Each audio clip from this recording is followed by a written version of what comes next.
Good morning साथियों। सबसे पहले माँ सरस्वती के चरणों में नमन करते हैं। माँ सरस्वती से आशीर्वाद लेते हैं कि वो हमें अपने लक्ष्य को प्राप्त करने की शक्ति प्रदान करें। हम यूं ही अपने कर्म के इस मार्ग पर बिना रुके, बिना किसी बात में उलझे आगे बढ़ते रहें और एक सफल जीवन जीने का प्रयास करें, और जो हमारा प्रयास हो वो भी अपनी सफलता के अंदर परिवर्तित हो। हम राजस्थान के इतिहासकारों के बारे में वर्णन कर रहे थे। राजस्थान के इतिहास को पढ़ने से पहले राजस्थान के जितने भी इम्पोर्टेंट इतिहासकार हैं उनकी जीवनी को पढ़ना हमारे लिए बहुत ज़रूरी है, क्योंकि पढ़ने के लिए हम भी एज इट इज़ इतिहासकार का ही काम करते हैं। उन्होंने किस प्रकार राजस्थान के राजाओं का अध्ययन किया था, किस प्रकार की भाषाओं का प्रयोग किया था, किन बातों के लिए आज भी वो जाने जाते हैं। आज हम उस इतिहासकार को आपके सामने लेके आ रहे हैं जिन्होंने अपने संपूर्ण जीवन काल में एक रियासत की सहायता की, मदद की, उस रियासत को आगे तक ले जाने में। यहाँ तक कि राजस्थान के अंदर प्राचीन काल में अगर किसी जनगणना की जानकारी मिलती है सर्वप्रथम, तो वो उन्हीं के ग्रंथों से मिलती है। राजस्थान के अंदर जातिगत जनगणना की जानकारी, पशुओं की भी जानकारी, गाँव के नामों की भी जानकारी जिसके अंदर मिलती है, जिसने सबसे पहले की थी, वो है राजस्थान के अब्बुल फजल, जिनको राजस्थान का अब्बुल फजल बीकानेर के देवी मुंशी प्रसाद ने कहा था, और उनका मूल नाम है मुहनोत नैणसी। जैन धर्म के मानने वाले, अपने स्वाभिमान पर अडिग रहने वाले, लास्ट में जब उनके जीवन चरित्र के ऊपर गबन का आरोप लगाया था, भ्रष्टाचार का आरोप लगाया था, तो उसी समय अपने भाई के साथ मिलकर उन्होंने क्या कर ली थी, कटार घोंपकर आत्महत्या कर ली थी। तो आज हम उसी महान मनुष्य के बारे में पढ़ने जा रहे हैं जिनका मूल नाम है मुहनोत नैणसी, और राजस्थान के अब्बुल फजल के नाम से नाम पड़ा था, और ये नाम दिया था देवी मुंशी प्रसाद ने। देखते हैं उन्होंने अपने जीवन में ऐसे कौन कौन से कार्य किए थे, उनके जीवनी से रिलेटेड कौन कौन सी बातों से पूछा जाता है, कौन से क्या कारण थे जिनके कारण उन पर गबन का आरोप लगा था, और कौन किन व्यक्तियों ने उनको आज भी अपनी जानकारी तथा अपनी डायरी में उसको शामिल किया है। तो आज हम पढ़ेंगे सबसे पहले मुहनोत नैणसी। मुहनोत नैणसी, बचपन से नाम सुनते आ रहे हो। मुहनोत नैणसी, कौन था मुहनोत नैणसी, कहाँ का था मुहनोत नैणसी, कार्य क्या करता था मुहनोत नैणसी। देखो, मुहनोत नैणसी की बात करें तो हम बचपन से शुरुआत करेंगे। एक नंबर पे देखेंगे हम मुहनोत नैणसी का जन्म। मुहनोत नैणसी का जन्म 9 नवंबर 1610 ईस्वी में हुआ था, और इनका जो जन्म का स्थान था वो स्थान था अपना जोधपुर। इनके पिता थे ना, उनका नाम था रायमल, और ये रायमल साहब थे ना, ये दीवान थे उस समय, मतलब जोधपुर के महाराजा के दीवान थे। और इनकी जो पत्नी थी ना, इनकी जो माता थी, उनकी माता नाम था स्वरूप दे। इनके एक पुत्र भी था। पुत्र याद रखना भाई, पुत्र पूछ लिया जाएगा, बहुत इंपॉर्टेंट है। क्रमसी, जो क्या थे, एक जोधपुर क्षेत्र में हाकिम का काम किया करते थे। इनके अलावा इनके भाई भी थे। एक भाई जिन्होंने इनके साथ ही आत्महत्या की थी, उनका नाम था सुंदरदास। एक भाई का नाम था आसकरण, और तीसरे भाई का नाम था नरसिंह दास। बहुत ही इंपॉर्टेंट है। जन्म 9 नवंबर 1610, स्थान जोधपुर। पिता रायमल दीवान थे, माता स्वरूपदे थी, पुत्र क्रमसी थे, भाई सुंदरदास, आसकरण था, नरसिंह दास। 2 नंबर पे बात करेंगे हम इनकी डायरेक्ट मृत्यु से रिलेटेड। मृत्यु किस कारण हुई थी? इनकी मृत्यु हुई थी 3 अगस्त 1670 ईस्वी में, मतलब 60 वर्ष का जीवन जिया था।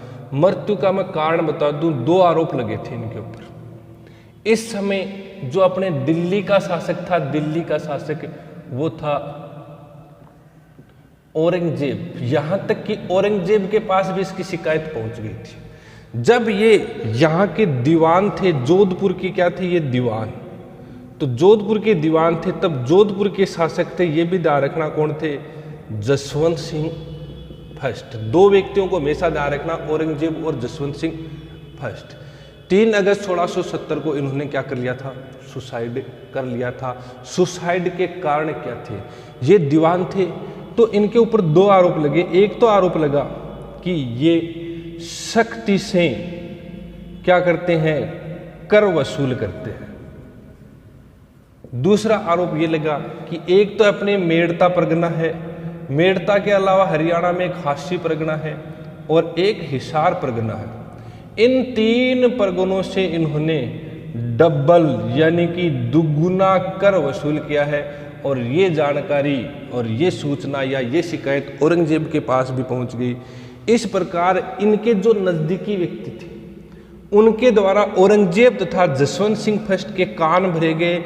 जसवंत सिंह इस समय थे लाहौर और ये बात है 1666 ईस्वी की। लाहौर थे और लाहौर से ही किसी रामचंद्र नामक व्यक्ति को जोधपुर का दीवान बनाकर भेज दिया। और ये सूचना जब किसको मिली, मुहणोत नैणसी की, तो इसने इसका कारण पूछा।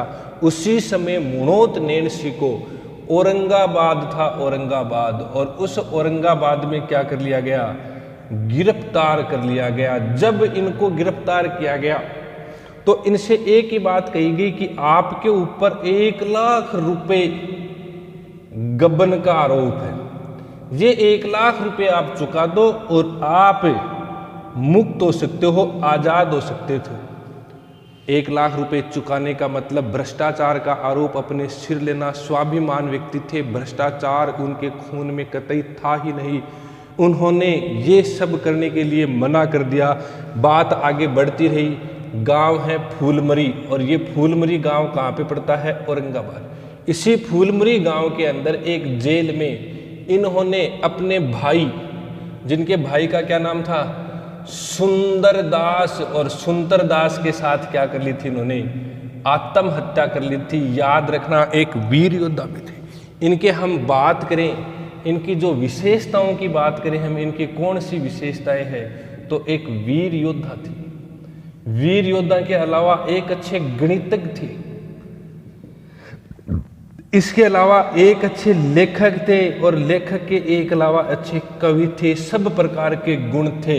इन्होंने जोधपुर रियासत के बारे में पूरी जानकारी लिखी थी और जोधपुर रियासत के कारण, जानकारी लिखने के कारण इनको कहा जाता है राजस्थान का अब्बुल फजल। और अब्बुल फजल इनको नाम दिया था देवी मुंशी प्रसाद ने। याद रखना, देख दोस्तों, राजस्थान का अब्बुल फजल मुंशी देवी प्रसाद ने कहा था।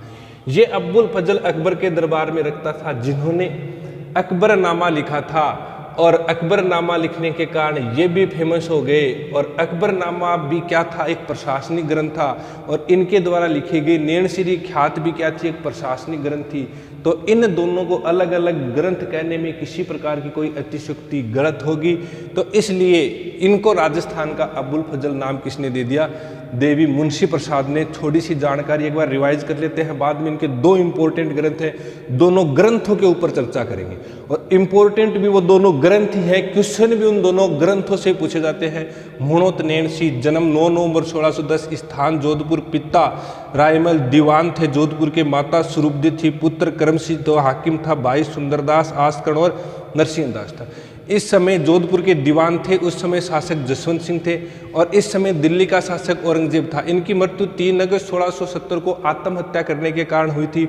आत्महत्या करने का कारण, इनके ऊपर 2 प्रकार के आरोप लगे थे, सख्ती से टैक्स वसूल करने का, मेड़ता हासी तथा हिसार से डबल कर लेने का इनके ऊपर टैक्स लगा था। यहाँ तक कि इनके विरुद्ध जानकारी औरंगजेब को भी सौंपी जा चुकी थी। मजबूरन जसवंत सिंह को इन्हें पद त्यागने के लिए मजबूर करना पड़ा। जो ही पद त्यागा, इनको गिरफ्तार किया गया। गिरफ्तार करने के बाद में इनसे 1 लाख रुपए की मांग की गई। इन्होंने किसी प्रकार के गबन के लिए साफ साफ इनकार कर लिया और अपनी स्वाभिमानी देशभक्ति को जिंदा रखने के लिए अपने भाई सुंदरदास के साथ इन्होंने क्या कर ली थी, हत्या कर ली थी। इनकी प्रमुख विशेषताएं हैं, एक अच्छे वीर योद्धा थे, जोधपुर के इतिहास में इन्होंने जोधपुर शासकों के साथ युद्ध भी लड़े हैं, एक अच्छे गणितज्ञ थे, आगे बात करेंगे, लेखक और कवि भी थे। इनके 2 ग्रंथ, राजस्थान के प्रथम क्रमबद्ध अगर इतिहासकार का नाम हम देखते हैं तो वो क्रमबद्ध इतिहासकार भी कौन मिलते हैं, यही मिलते हैं। थोड़ी सी बात बता दूं, इन्होंने राजपुताने का इतिहास तो लिखा ही लिखा। राजपुताने के अंदर इन्होंने मेवाड़ के सिसोदिया का इतिहास लिखा। इसके अलावा इन्होंने जोधपुर के राठौड़ का इतिहास लिखा। इसके अलावा इन्होंने जैसलमेर के भाटियों का इतिहास लिखा, ये तो लिखा ही लिखा। ये राजस्थान है, इस क्षेत्र में यहाँ से नीचे चले गए गुजरात का भी इतिहास लिखा, इस कच्छ क्षेत्र का भी इतिहास लिखा, इधर चले गए नीचे एमपी की साइड बघेलखंड का भी इतिहास लिखा था इन्होंने, और बघेलखंड के अलावा बुंदेलखंड का भी इन्होंने क्या लिखा था, इतिहास लिखा था। तो राजस्थान के अलावा दूसरे प्रदेशों का भी इन्होंने क्या लिखा था, अपनी पुस्तकों के अंदर इतिहास लिखा था। अब हम इनकी पुस्तकों की बात करेंगे। इनकी दो पुस्तक है, एक तो मारवाड़ परगनारी विगत और दूसरी पुस्तक है नैनश्री ख्यात। नैनश्री ख्यात। सबसे पहले हम बात करेंगे नैनश्री ख्यात की। नैनश्री ख्यात बहुत इंपॉर्टेंट है, और ख्यात जो शब्द है ना, ख्यात शब्द, इसका भी ध्यान रखना। प्राचीनतम घटनाओं का वर्णन ही क्या कहलाती है, ख्यात कहलाती है, या प्राचीन इतिहास का वर्णन जिस पुस्तक में किया गया वो क्या कहलाती है, ख्यात कहलाती है। किसी एक व्यक्ति से रिलेटेड नहीं होती है, किसी एक वंश से भी रिलेटेड नहीं होती है, एक क्षेत्र में घटने वाली एक निश्चित समय के द्वारा जो भी घटनाएं होती है उनका वर्णन ख्यात में शामिल होता है। ख्यात शब्द संस्कृत भाषा का है, संस्कृत भाषा की ख्या धातु से यह शब्द बना है। राजस्थान की ख्यातों को प्रकाश में लाने का श्रेय इटली के लेखक एलपी टेसीटोरी को जाता है। राजस्थान की सर्वाधिक ख्यातों को प्रकाश में कौन लेके आए थे, एलपी टेसीटोरी ही लेके आए थे। बाद में हम जब एलपी टेसीटोरी को पढ़ेंगे तब इन ख्यातों की हम संपूर्ण बात करेंगे। बाकी ख्यात शब्द का अर्थ सीधा सा यही होता है, प्राचीन इतिहास को जानकारी की जो किताबें थी उनको क्या कहा गया है, ख्यात कहा गया है। संस्कृत भाषा का कि ख्यात धातु से बना है ये, जिसका अर्थ होता है प्राचीन घटनाओं का क्रमबद्ध अध्ययन। अब इनके हम ग्रंथों की बात करें तो दो ग्रंथ पढ़ेंगे। पहला पढ़ेंगे मुहणोत नैनश्री ख्यात, और दूसरा इनका ग्रंथ पढ़ेंगे मारवाड़ परगनारी विगत। दोनों ही इंपॉर्टेंट है। मुहणोत नैनश्री ख्यात के अंदर हम बहुत से लोगों का नाम पढ़ेंगे भाई, और ये नाम आपको याद भी रखने हैं। एक नंबर पे पढ़ेंगे पंडित हीराचंद गौरीशंकर ओझा। इस ओझा ने इनकी इस ख्यात का क्या किया था, सर्वप्रथम संपादन किया था। संपादन के अलावा इस ख्यात के अंदर इन्होंने जो भी अशुद्धियां मिली थी उनको दूर किया था।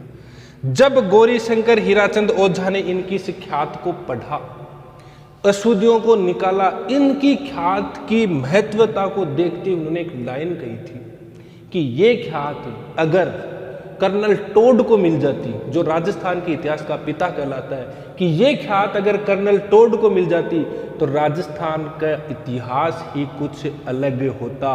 मतलब राजस्थान का इतिहास जो वर्तमान कर्नल टोड ने लिखा है उसके अंदर बहुत ही ज़्यादा उनको क्या मिलता, सुधार मिलता। तो ध्यान रखना कौन सी ख्यात के बारे में पंडित गौरीशंकर हीराचंद ओझा ने कहा है कि ये अगर कर्नल टोड को मिल जाती तो राजस्थान का इतिहास ही अलग होता। तो ये है मुहणोत नैनश्री ख्यात के बारे में कहा है। तो सर्वप्रथम पंडित गौरीशंकर ओझा ने इसका संपादन किया, अशुद्धियां निकाली और एक ये लाइन कही थी। 2 नंबर पे एक बात आता है जिनका नाम है राम नारायण दुग्गड़, और राम नारायण दुग्गड़ ने इनका हिंदी संपादन किया। किसके अंदर संपादन किया, हिंदी संपादन किया। और जिस संस्था के द्वारा हिंदी में संपादन करवाया था उसका नाम था काशी नागरी प्रचारिणी सभा।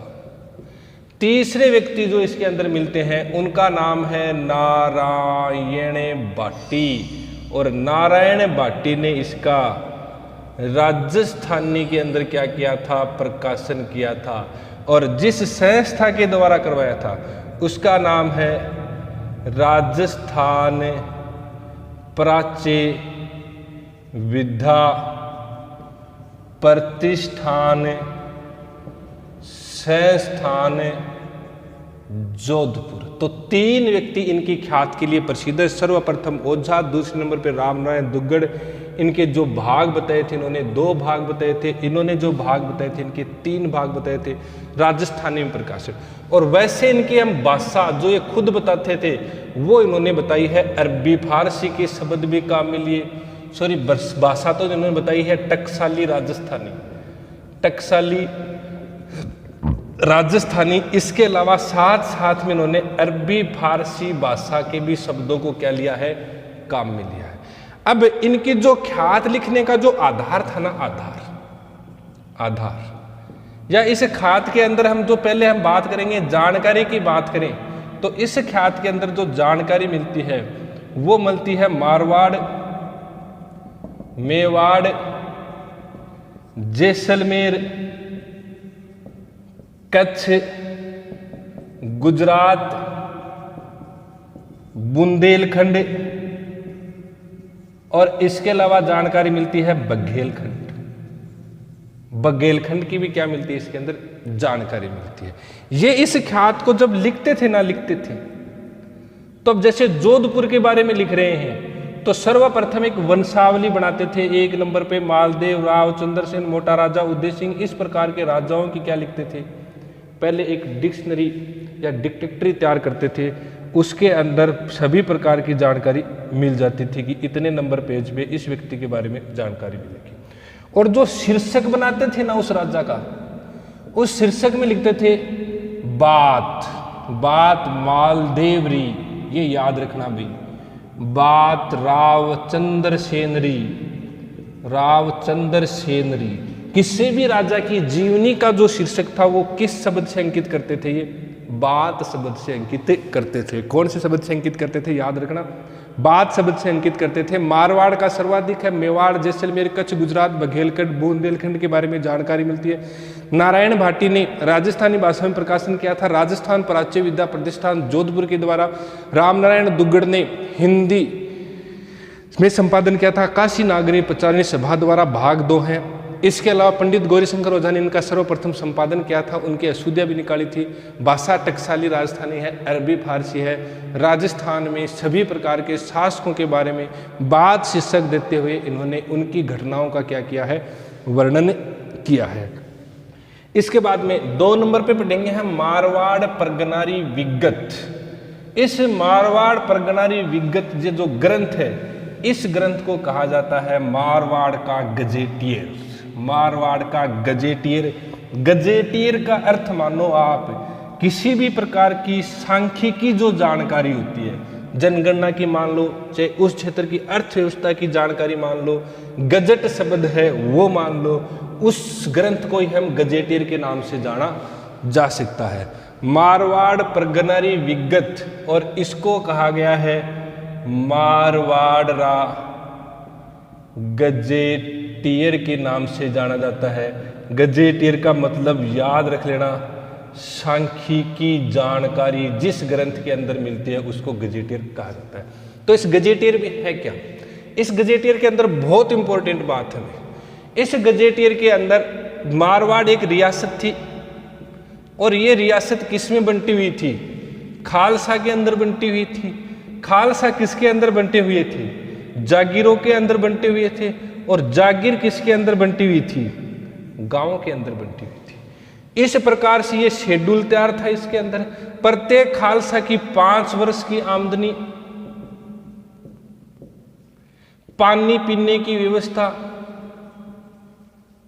जनता का जो आम खर्चा था, आम खर्चा, शासक का जो आम खर्चा था वो शासक का खर्चा, विकास के जो आयाम थे विकास के आयाम, इसके अलावा पशुओं की जानकारी, इसके अलावा प्रत्येक गांव में आदमियों की जानकारी, इसके अलावा जो भूगोल था, भूगोल उस समय, या जो मारवाड़ की सीमाओं की जानकारी, मारवाड़ की अर्थव्यवस्था 5 वर्ष की, मतलब कितना मारवाड़ के अंदर धन इकट्ठा होता है, टैक्स वसूल करने के तरीके, भूमि पैमाइश, यहां तक कि इन्होंने प्रत्येक गांव के अंदर, प्रत्येक गांव में जनसंख्या का भी क्या किया था इन्होंने, उल्लेख किया था। तो मारवाड़ परगनारी विगत, मारवाड़ का गजेटियर कहा जाता है या मारवाड़ का गजेटियर कहा जाता है, जिसमें सांख्यिकी की जानकारी मिलती है। इन्होंने रियासत का वर्णन किया है, खालसा जागीर तथा गांव में विभाजित किया। प्रत्येक गांव की, रियासत की या जागीर की 5 वर्ष की आमदनी, वहां पर पानी पीने की क्या व्यवस्था है, वहां की पशुओं की कैसी स्थिति है, प्रत्येक गांव जागीर में कितने व्यक्ति रहते हैं, कौन कौन से अधिकारी यहाँ पर कार्यरत करते हैं, कितने गाँवों की कौन कौन सी सीमा है। जैसे वर्तमान में नहीं है क्या, अपने खाता खतौनी बोलते हैं, जमाबंदी बोलते हैं, खेतों की जमाबंदी होती हैं, कितनी जमीन किस व्यक्ति के नाम है, खालसा के अंदर कितनी भूमि है, जागीरों में कितनी भूमि है, कितनी उनसे पैदाइश होती है, मारवाड़ की जो सीमाएं हैं, उन सब के बारे में, मतलब बहुत ही इंपॉर्टेंट है। तभी तो ओझा ने कहा है कि अगर ये ग्रंथ कर्नल टोड को मिल जाता तो राजस्थान का इतिहास ही कुछ और होता, या राजस्थान के इतिहास के अंदर एक बहुत बड़ा क्या होता, बदलाव होता। इनको पढ़ने के बाद में अगला हम पढ़ेंगे, विदेश से आए हुए थे एलपी टेसीटोरी साहब। एलपी टेसीटोरी साहब ने भी राजस्थान के इतिहास में अपना एक महत्वपूर्ण योगदान दिया है। आपने नाम सुना होगा जॉर्ज अब्राहम गिरियसन। राजस्थानी भाषा को 4 भागों में विभाजित इन्होंने किया था, और राजस्थानी भाषा शब्द भी जॉर्ज अब्राहम गिरियसन ने ही दिया था। तो राजस्थानी भाषा के बारे में जानकारी रखने वाले जॉर्ज अब्राहम गिरियसन ने ही एलपी टेसीटोरी को राजस्थान के अंदर आमंत्रित किया था, और राजस्थान के इतिहास को लिखने के लिए एक अच्छा सुयोग्य अवसर उनको प्रदान किया था। लेकिन इनके बीच ही गंगा सिंह से ज़्यादा प्रभावित हो जाते हैं। कौन? एलपी टेसीटोरी साहब। और गंगा सिंह से प्रभावित होने के बाद में कहाँ पे चले जाते हैं?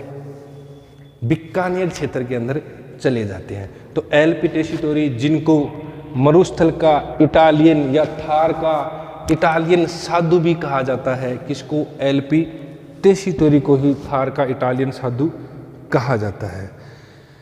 अब देखो, अब हम बात करेंगे एलपी टेसीटोरी, बहुत ही इंपॉर्टेंट है। जन्म की बात करें तो इनका भी जो जन्म है ना, वो 1887 में कहाँ पे हुआ था? उद्दीने शहर। और ये उद्दीने शहर कहाँ पे पड़ता है? इटली के अंदर। और इनको क्या कहा जाता है? उपनाम थार का इटालियन साधु। साधु इसलिए कहा गया, जो ही भारत आए, देखो राजस्थान के इतिहास से इनको लगाव पहले भी था।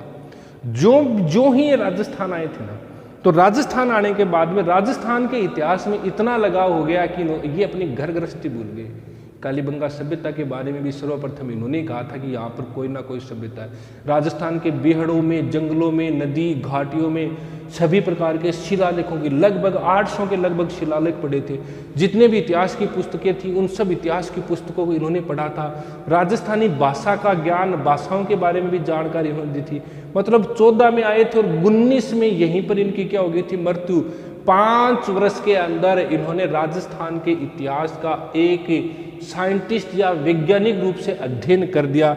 इसलिए इनको क्या कहा गया था? थार का इटालियन साधु।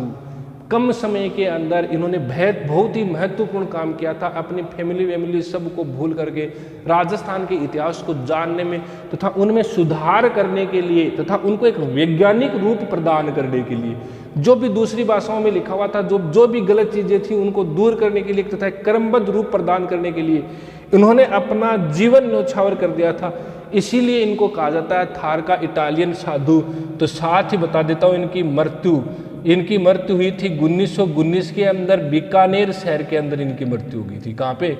बीकानेर शहर के अंदर इनकी मृत्यु हो गई थी। और इनकी कब्र भी कहाँ पे बनी हुई है? बीकानेर शहर के अंदर ही। और एक डेट और ध्यान रखना, 1982 से टेसीटोरी स्मृति दिवस, टेसीटोरी स्मृति दिवस मनाया जाता है। 1982 से ये शुरू हुआ था। नेक्स्ट बात करते हैं, भारत आए। ये जो भारत में सर्वप्रथम आए तो सीधी सी बात है मुंबई आएंगे जल मार्ग से, लेकिन भारत में इनको जो बुलाया था ना, वो था अब्राहम गिरियसन, जॉर्ज अब्राहम गिरियसन। इन जॉर्ज अब्राहम गिरियसन ने इनको बुलाया और ये कहाँ पे गए थे? बंगाल। और बंगाल के अंदर एक संस्था थी Calcutta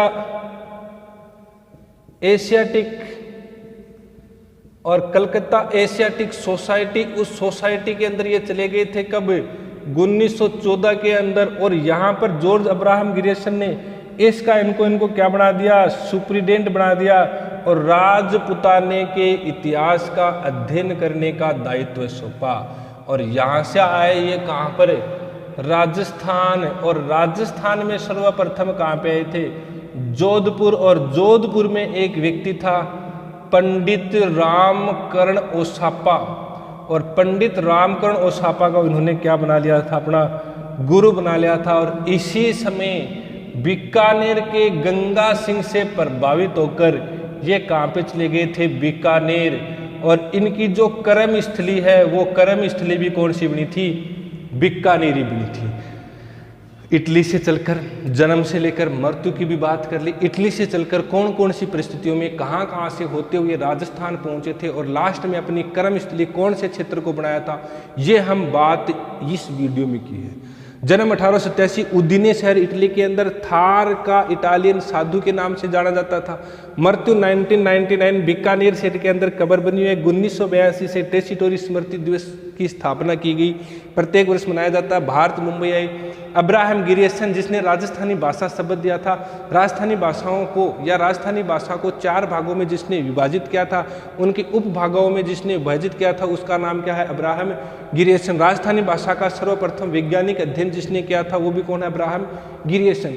Abraham Grierson Calcutta Asiatic society में उस समय कार्यरत थे।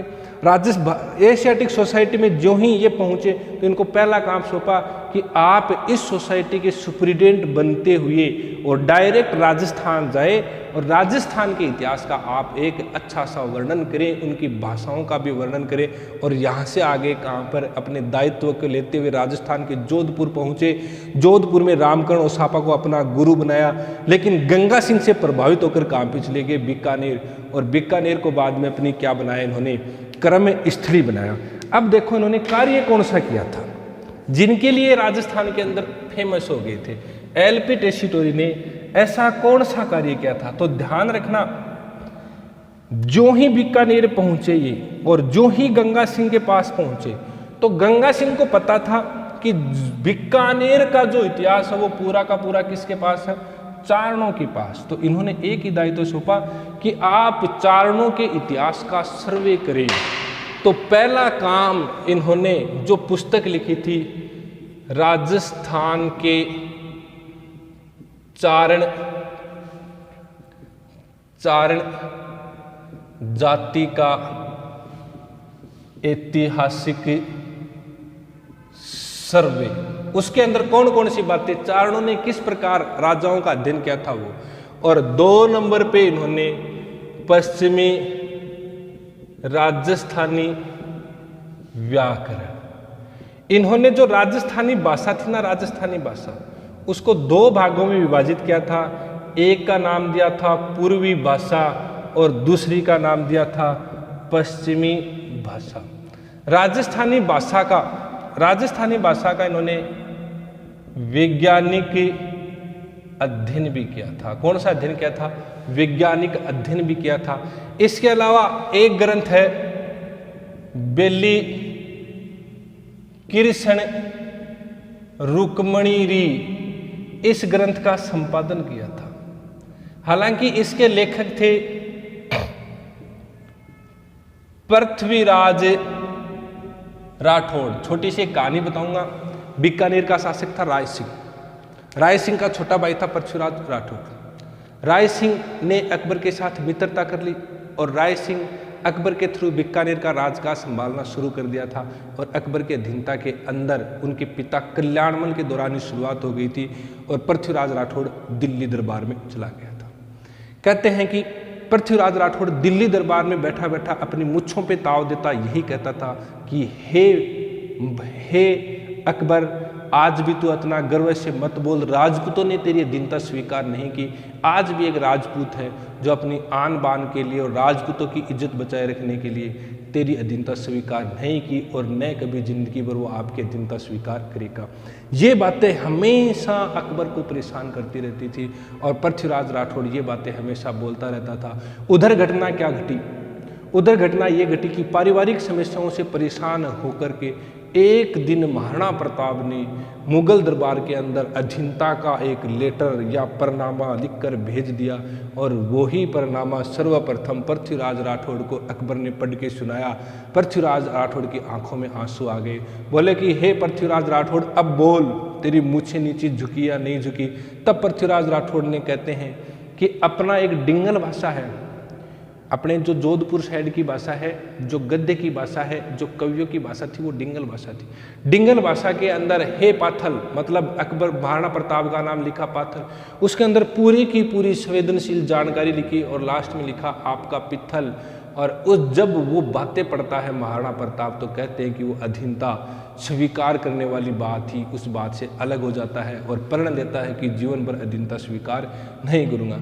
उसी पृथ्वीराज राठौड़ ने, जिसने महाराणा प्रताप की आंखें खोली थी, जिसको डिंगल भाषा का हेरोस कहा जाता है, बेली कृष्ण रुक्मणी नामक ग्रंथ लिखा था। और इसी बेली कृष्ण रुक्मणी का संपादन किसने किया था? एलपी टेसीटोरी ने किया था। किसने किया था? एलपी टेसीटोरी ने किया था। इसके अलावा बात करें तो एक व्यक्ति था दुर्सा आढ़ा, याद रखना भाई, दुर्सा आढ़ा।